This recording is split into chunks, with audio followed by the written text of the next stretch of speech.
진짜 현타온다.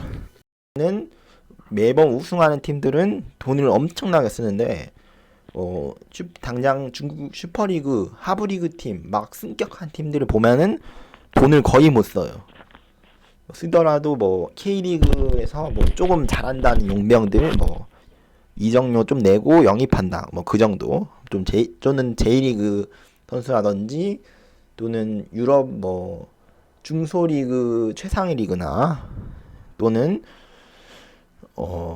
이제 빅리그, 2부 리그 등등 거기서 뛰던 선수들을 뭐 영입한다든지 뭐 그 정도밖에 안 되거든요. 자, 물론 그 정도도 대단합니다. 예. 그 정도도 상당히 그 팀 입장에서는 스타 선수를 많이 영입하는 편이고, 근데 그걸 감안하더라도 사실 하부 리그에 있는 팀들도 재정적인 상황이 썩 좋은 편은 아닙니다.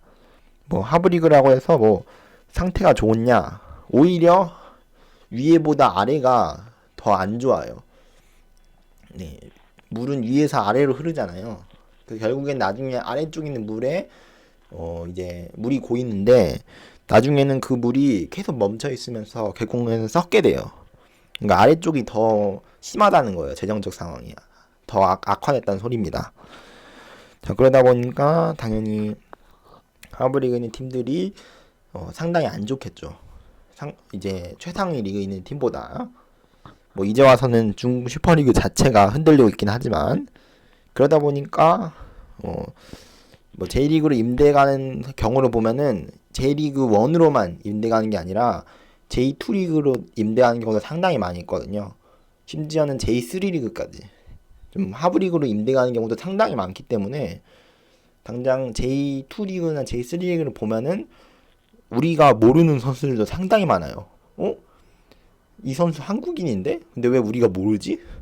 할 정도로 모르는 선수가 많기 때문에 하브리그로 임대하는 경우도 많은데, 이렇게 재정적 격차가 많이 나다 보니까 뭐 임대라든지 이적을 많이 안 하게 된 거죠. 자, 그리고 세 번째는 환경적인 측면인데, 제가 앞서 J리그랑 K리그 환경적인 수준이 상당히 비슷하다고 했는데, 중국 슈퍼리그는 사실 좀 다릅니다. 2000년대 초반만 하더라도 상당히 사정이 엄청 안 좋았어요. K리그에 있다가 중국 슈퍼리그에 감독을 하게 된 뭐 이장수 감독님이라든지 그 감독님 얘기를 들어보면은 중국 슈퍼리그가 상당히 구장 지휘라든지 뭐 클럽 하우스 같은 경우도 제대로 없고 호텔에서 막 지낸다라는 얘기가 있을 정도로 사실 환경적인 측면에서 K리그랑 J리그보다 더 딸리거든요. 그래가지고 뭐 만약 K리그에서 중국 슈퍼리그로 이적하는 경우에는 딱 하나예요. 돈 보고. 네, 그것밖에 없습니다. 네, 그것밖에 없기 때문에 환경적인 측면에서 너무 안 좋기 때문에 돈 보고 이적하는 기가 상당히 힘들어요. 뭐 돈이 아무리 중요하다 한들 인프라라든지 이제 환경적인 부분이 좋지 못하면은 결국에는 선수 입장에서 상당히 불편하겠죠. 그리고 앞서 얘기해서 좀 연결되는 얘기인데, 환경적인 부분이 문제가 있다고 했죠. 원정거리도 좀 환경적인 부분이라 볼 수 있는데, 중국이 워낙 이제 땅덩어리가 넓다 보니까, 물론 사실 중국 슈퍼리그 팀들을 보면은 중국 서부에 있는 팀은 거의 없거든요. 거기는 소수민족이 있다 보니까 아무래도 그쪽에는 팀이 많지 않고, 전부 보면 지금 동부에 분포해 있어요. 뭐 굳이 가깝다 하더라도 뭐 시안이 이제 중국 약간 중남부 쪽에 있거든요. 네, 중남부 쪽에 있는데 거기가 좀 먼 편이고, 사실 동부에 전체적으로 몰려 있고 상황에 따라서는 동북부, 네, 흔치는 않지만 뭐 옌벤 같은 경우도 동북부에 있죠. 거기에 있는 경우도 있는데 그걸 감안하더라도 중국 동북부에서 뭐 상하이까지 거리만 보더라도 상당하거든요. 그 정도 거리만 하더라도 뭐 네, 북한 저 온성군이 북한 최북단이에요. 북한 최북단인 온성군에서 네, 뭐 제주도까지 그 정도 거리야 거의 비슷하거든요. 오히려 그 정도 거리보다 더 멀어요. 네, 당연히 그러다 보니까 뭐 이동하는데 당연히 차 타고 가면 안 되고 비행기 타고 가는데 문제는 중국 인구가 워낙 많다 보니까 비행기도 타기가 힘들어요. 그리고 팀마다 앞서 얘기한 대로 재정적인 격차가 있다고 했죠. 그러다 보니까 하브리그 팀인데 동북부에 있는 팀 같은 경우는 재정 사정이 안 좋기 때문에 오히려 비행기 값도 못 내줄 정도로 상당히 열악한 경우가 많습니다. 네, 그러다 보니까 당연히 원정 가는 것 자체가 부담스러울 수도 있어요. 자, 당연히 그러다 보니까 비행기 타도 오래 걸리는데 가끔씩 기차 타고 가는 경우도 있어요. 기차나 버스는 거의 없어요. 버스 타고 가면 너무 막히고 만약 대륙 거의 횡단하거든요. 대륙 횡단처럼 버스 타고 가면은 며칠씩 걸리기 때문에 그런 경우는 없고요. 기차로 타도 사실 며칠씩 걸리는데 그래서 보통은 비행기 타고 가요. 그렇더라 하더라도 K리그 팀이 원정 가는 것보다 멀기 때문에 축구를 하는데 입장에서 컨디션 관리 측면이라든지 거기서 좀 불리할 수밖에 없겠죠. 자, 물론 J리그도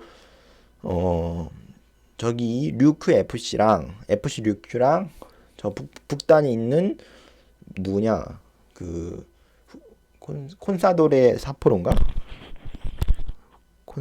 콘사도레였나? 콘사도레 사포로. 네, 거기 같은 경우 워낙에 직선거리로 멀기 때문에 먼 편이지만 앞서 얘기한 대로 그 원정 거리를 감안하더라도 네, 워낙 환경적인 측면이라든지 재정적 안전성이 중국 슈퍼리그보다 좀 더 안전하기 때문에 J리그로 많이 갑니다. 그 이외에도 또 이유를 알고 계시는 분은 댓글에 적어주시기 바랍니다. 자, 그래서 뭐 정리를 해보자면은 일단 K리그 선수들이 왜 J리그로 임대 플러스 이적을 많이 하게 될까? 일단 한마디로 정리할 수 있는데 일단 가깝고 인프라가 잘 돼 있고 흥행 열기가 좀 더 K리그보다 높고요. 돈을 당연히 많이 주기 때문에 돈이 많이 모이는 곳에서 좋은 선수들이 많이 유출될 수밖에 없어요. 그러다 보니까 K리그에서 좀 이름값이 나간다 하는 선수들은 J리그로 많이 이동하는 편입니다. 당장 사실 K리그랑 J리그랑 돈으로 붙었을 때 이기기가 상당히 힘들어요. 전북 울산 정도면 뭐 J리그랑 뭐 비등비등 하지 않냐라고 생각하신 분이 있는데 사실 전북 울산도 J리그 상위권 팀들이랑 제대로 붙으면은 자금력 면에서 딸립니다. 그런 편인데 하브리그 팀들은 더 오죽 심하겠습니까? 그만큼 자금 면에서 전체적으로 많이 딸리기 때문에 선수들이 많이 유출되는 편이고 반대로 왜 J리그 선수들이 왜 K리그로 많이 안 오냐? 오더라도 뭐 어느 팀 후보 선수라든지 뭐 많이 보더라도 뭐 J리그 1 후보 선수, 뭐 국가대표에 차출된 선수도 거의 안 오는데 지금 뭐 대한민국 국가대표 선수를 보면은 당장 김승규 선수도 가시와 레이솔에 있죠. 네. 그만큼 J리그에 있는 선수들이 워낙 많았고 뭐 전에는 김영고 선수가 뭐 간바오사카에 있기도 했고 그만큼 당연히 돈을 많이 주기 때문에 일단 J리그로 가기 때문에 그렇게 국대 선수들이 많이 유출되는 편이고요. J리그 이제 일본 같은 경우는 약간 경향이 해외 리그로 좀 이적을 많이 하는 편이에요. 그래가지고 뭐 K리그 선수들 같은 경우는 해외 리그로 이적하기가 사실 J리그보다 좀 힘들어요. K리그에서 유럽 가기가 J리그에서 유럽 가기보다 좀 힘듭니다. 왜냐면은 일단 J리그 팀들이 협약이 되어 있어요. 뭐 해외의 빅리그 팀들이랑 서로 연결이 잘 돼 있어요. 그래가지고 선수 좀 잘 뛴다면 해외에서 보는 선수들이 이제 그 선수들을 막 사가기도 하고 뭐 그런 경우도 많이 있거든요, 실제로. 그래가지고 해외 리그로 많이 이적합니다. 그래가지고 국가대표팀을 보면은 우리나라보다 유로파 선수들이 더 많아요. 우리나라 같은 경우는 뭐 J리그로 많이 이적하기 때문에 또 J리그 선수가 많고요. 자, 그렇다 보니까 J리그에서 K리그로 가는 선수는 많이 없겠죠. 그 중에서 아주 소수, 뭐 쿠니모토 같은 경우는 과거에 문제가 있어가지고 J리그에서 퇴출되는 경우고, 그런 경우가 나타나지 않는 이상은 J리그에서 K리그로 넘어오기가 상당히 힘들어요. 보더라도 거의 이름값이 없는 선수나 또는 해외 지방리그 조그마한 리그에서 뛰고 있는 뭐 츠바사 선수도 비슷한 예시죠. 과거 레기아에서 뛰기도 했는데 거기 뛰던 선수들이 막 들어온다든지 그런 경우밖에 없기 때문에 사실 일본 선수를 K리그에서 보기가 많이 힘듭니다. 물론 그렇다 하더라도 아시아 쿼터를 보면은 지금 일본, 호주, 우즈베키스탄 선수들이 상당히 많아요. 아시아 쿼터로 상당히 많기 때문에 자, 일본 아시아 쿼터 비율로 봤을 때는 일단 일본이 제일 많아요. 아무래도 앞서 얘기한 대로 뭐 가까운 나라고, 뭐 중국 같은 경우는 예전엔 좀 있었는데 당연히 연봉이 워낙 높다 보니까 이제 중국에서 데려오기도 힘들고, 중국 선수들 자체가 해외로 지금 이적하지 않으려는 경향들이 많다 보니까 우레이 선수 빼고는 사실 해외에 뛰고 있는 선수들이 많이 없습니다. 그러다 보니까 당연히 해외 리그로 이적이 적다 보니까 J리그 선수들이 또는 뭐 일본 선수들이 상대적으로 많아질 수밖에 없는 거죠. 자, 문제는 그 일본 선수들 질이 J리그에서 뛰고 있는 한국 선수들 질보다 좀 많이 떨어진다. 이건 뭐 사실입니다.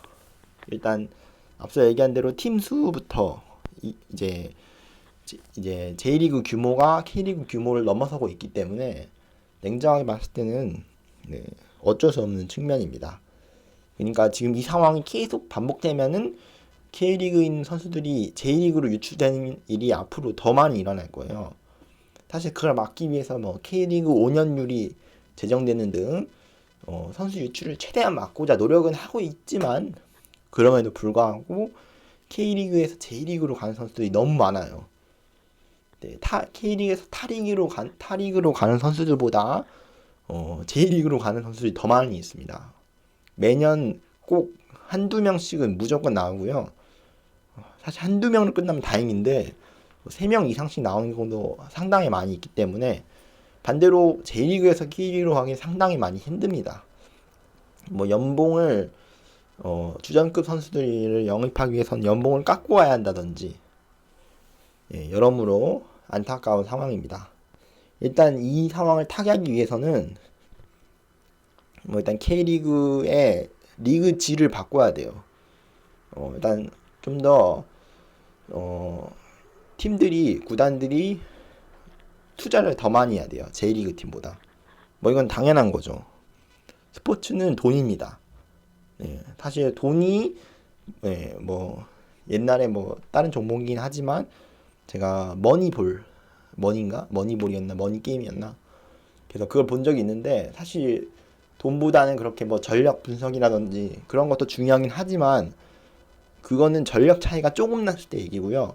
전력 차이가 심하게 난 팀 같은 경우는 아무리 전력 분석을 잘한다 하더라도 이기기가 상당히 많이 힘들거든요. 그리고 전력이 좋은 팀이 전력 분석을 하지 않는다라는 건 편견입니다.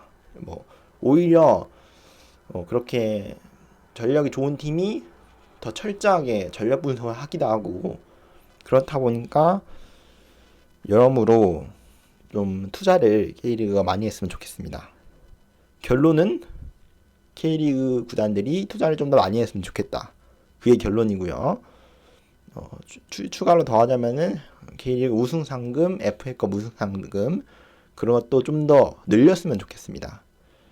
K리그 팀 같은 경우는 지금 당장 울산이 계속 K리그 준우승하고 있는데 작년에 한 번 우승해가지고 전북이 K리그 우승을 5연패하면서 받은 상금보다 훨씬 많거든요.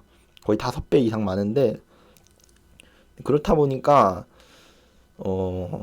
당연히 K리그보다 아시아 챔피언스 리그를 좀 더 중시하려는 그런 경향이 많다 보니까 여러모로 상당히 안타까운 상황입니다. 자, 지금까지 K리그 선수들이 왜 J리그로 임대를 많이 갈까에 대해서 알아봤습니다. 여러모로 안타까운 현실이지만 그래도 K리그를 사랑해주시는 팬 여러분들 정말 감사드리고요. 저도 그 팬으로서 K리그가 좀 더 나아지길 간절히 바라겠습니다. 자, 그럼 재밌게 보셨다면 구독과 좋아요는 필수입니다. 혹시나 달고 싶은 댓글이 있으신 분은 저 언제나 보기 때문에 꼭 댓글에 달아주시기 바랍니다. 저는 그럼 다음 시간에 찾아뵙도록 하겠습니다. 빠이. 네, 앞에 내용 좀 보충 설명하도록 하겠습니다. 자, 일단 J리그가 K리그보다 이제 좀 더 늦게 시작했어요. 늦게 시작했는데도 초반에 스타 선수들을 많이 영입했고 그 이후로 그게 실패하면서 그 이후로는 이제 스타 선수 위주보다는 유망주를 육성시켜가지고 이제 유럽으로 그 선수들을 진출시키는 그런 경향이 많이 늘어났고요. 자, 어쨌든 J리그에 진출한 K리그 선수들 1993년부터 쭉 적어놨고요. 보면은 정말 많아요. 정말 많고 여러분들이 아실만한 유명한 선수들도 J리그로 많이 이적했습니다.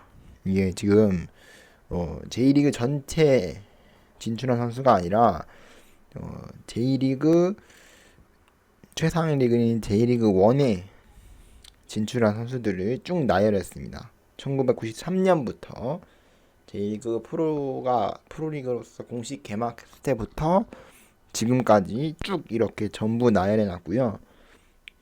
J리그 2까지 포함시키면 더 길어요. 지금 당장 J리그 2 보면은 여러분이 좀 아실만한 이름들도 있지만 좀 모를만한 선수들도 상당히 많거든요. J리그 2에. 그래가지고 지금 나무위키 문서에 등록도 안 돼 있는 선수가 J리그 2에서 뛰고 있는 경우도 상당히 많습니다. 그래서 J리그에서만 뛰고 심지어 K리그에서는 뛰지 않는 한국인 선수도 있어요. 이거는 제가 얘기를 안 한 부분이 있는데 사실 이게 역사적인 측면도 좀 있어요. 앞서 좀 보충 설명을 하자면은 역사적인 측면으로 옛날에 일본이 우리나라를 침략해가지고 일제감정기가 있었잖아요. 그때 한국인들이 일본으로 많이 진출했어요. 그래서 제1교포가 많이 생겨났고 그러다 보니까 한국 국적도 가지고 있고 일본 국적도 가지고 있는 제1교포들도 많이 있고 한국 국적을 가지고 있지만 J리그로 많이 넘어가는 역사적인 측면에서 일본에 살고 있는 한국인 숫자가 생각보다 많아요. 물론 한국에 있는 일본 국적의 이제 사람이 없다는 건 아니지만 그래도 일본에 있는 한국 숫자가 워낙 많기 때문에 역사적인 측면으로도 그렇게 생각할 수 있습니다. 자, 이렇게 J리그에 진출한 한국인 선수 전부 봤고요. 자, 이제는 다른 걸 볼 텐데 K리그에 진출한 J리그 선수들을 정확히 말하면 K리그에 진출한 일본인 선수죠. 일본인 선수를 보겠습니다. 자, 일본을 보면은 이게 지금까지 K리그 개막 때부터 일본인 선수가 K리그에 진출한 경우를 전부 적어놓은 거거든요. 근데 확실히 K리그 1만 포함시킨 게 아니라 이게 K리그 2 전부 포함시킨 거임에도 불구하고 확실히 앞서 보여줬던 그 J리그에 진출한 한국인 선수 명단보다 훨씬 적습니다. 물론 그 명단은 뭐 J리그 교포라든지 뭐 조선족 선수들이 좀 포함되긴 하지만 그럼에도 불구하고 그걸 뺀다 하더라도 상당히 이 차이가 많이 큽니다. 자, 그렇기 때문에 많이 안타까운 실적입니다.